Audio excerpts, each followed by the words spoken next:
This is LEGO set 6934, commonly known as Good Guy.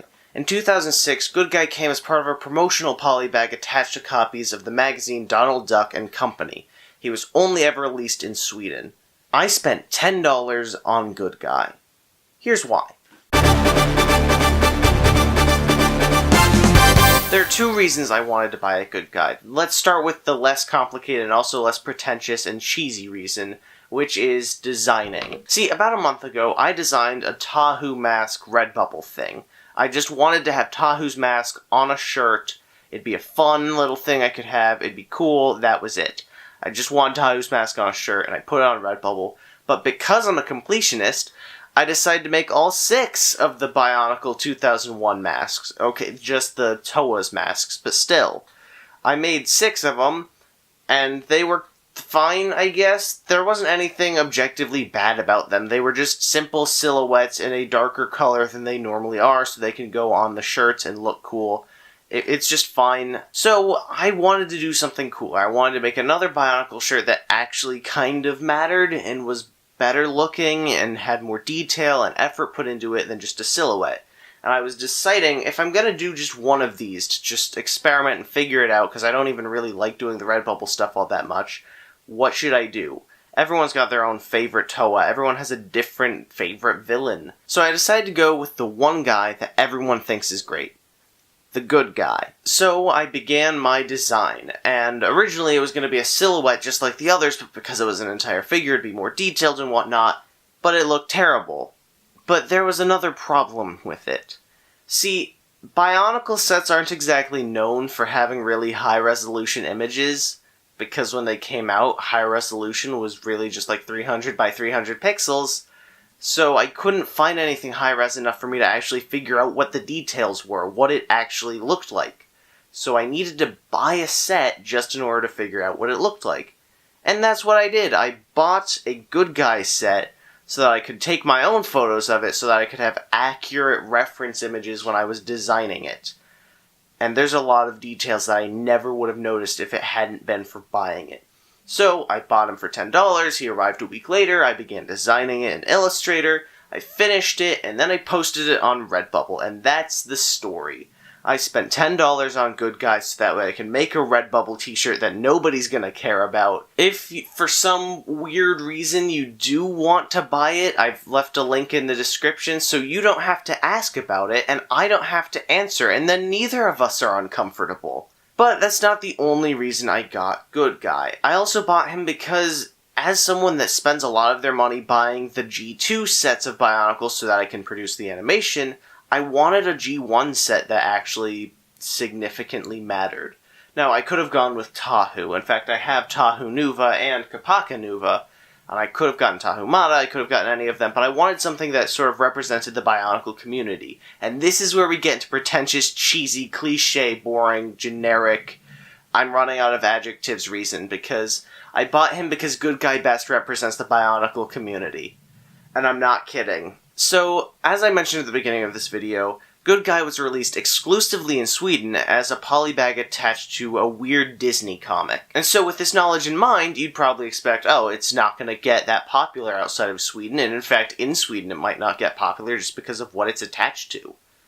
Except here's the thing, Bionicle's community is built on the internet. Back in 2001, Bionicle's marketing campaign was ridiculously extensive. It featured McDonald's toys, comic books, promotional sets, everything, and a lot of it had to do with the online community. They had online games, they had their own tidbits of information and lore everywhere, they even had their own website.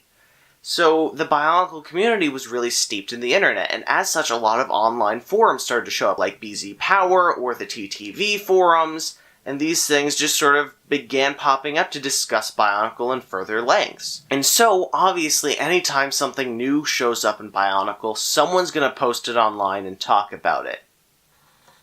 Guess what happened with this little guy? Someone from Sweden found out about it and posted it online, and immediately the Bionicle community began to bash it. His arms are longer than the rest of his body. He doesn't come with a mask, his legs are really short, and his body's not even a body, it's just a couple of pieces slapped together. The design was weird, and people began to mock it and make fun of it. It was this weird little design that no one really got. Why is this a polybag? Why would anyone at LEGO approve this design? And those are valid questions. Except the Bionicle community is awesome, because they'll take anything and turn it into something great. Over time, Good Guy stopped being the butt of jokes in an angry or aggressive way and began being the butt of jokes in a more loving and affectionate way. Yeah, he's a weird design, but he's kinda cute, right? Or, yeah, he's a weird, poorly made design, but that's part of his charm. People began to not hate Good Guy. They began to sort of embrace him and enjoy him. And then, Reviving Bionicle happened. For those of you that don't know what Reviving Bionicle is, because you're totally sane people who don't spend all of your time focusing on weird toys, let me explain. Reviving Bionicle is a series produced by a YouTuber, Suddenly Oranges, talking about the Bionicle characters and toys after Bionicle has cancelled. And so it just sort of follows them and their adventures and their weird, wacky stuff and their dark and not so wacky stuff sometimes. And it's just a fun, engaging show. And of course, all of your favorite Bionicle characters are there. Tahu. Except it's probably not your favorite Tahu, because it's Tahu Stars. We got Kapaka. We got Liwa. We got the Hero Factory characters even. And one of the main characters is Good Guy. And Good Guy wasn't just this weird, generic, hey, how's it going, robot thing that was in the background. He was an active role, and he had a defined personality as this weird, sad, kind of charming and sweet and cute little polybag that felt sad and lonely that he was made fun of while all of the other Bionicle sets were adored. And it was this really heartfelt and kind of oddly satisfying character for Good Guy, and people were blown away by this. Why is Good Guy getting the all-star treatment here? But seeing him in this lead role of this Reviving Bionicle series, which was loved by the Bionicle community because they were kind of Bionicle starved by that point. Have I said Bionicle enough times yet?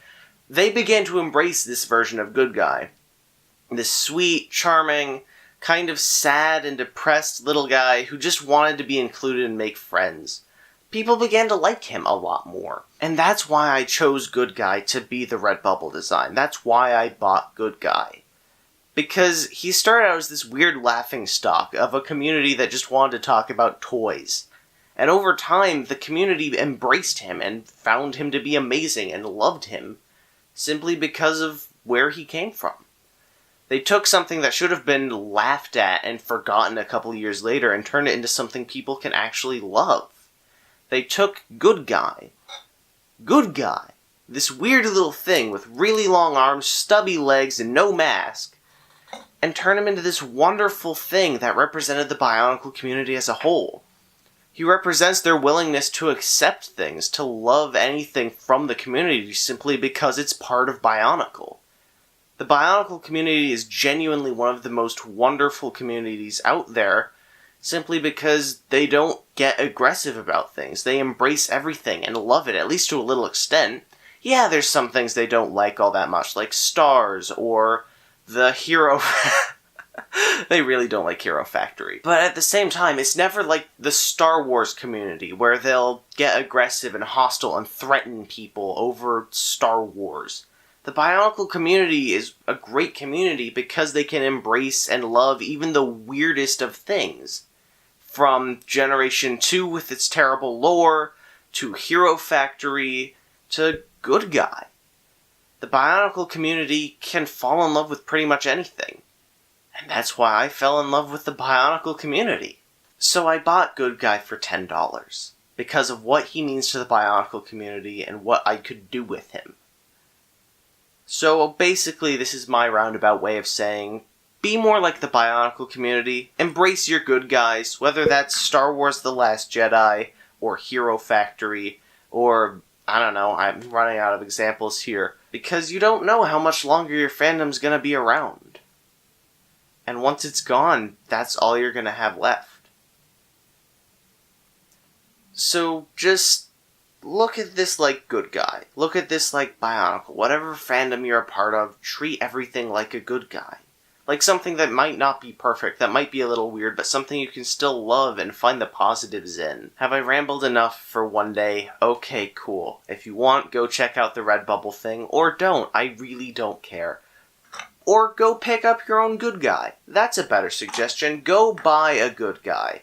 He's really sweet. He's really fun. You can put him on your shelf. Who am I gonna replace to put good guy on? Oh no, this is a bad idea. Who should I... Sorry, Sans. Buy a good guy. Put him on your shelf. Love him a lot. Or just do whatever. Embrace your good guys. Is that enough rambling? Is that enough arguing and being pointless and just not shutting up? Okay, cool. This is me, Ultra Nerd, signing off. I'll see you next time. Next video is probably going to be about Avengers Infinity War. And the one after that is probably going to be about World's Finest. So we're doing some variety now.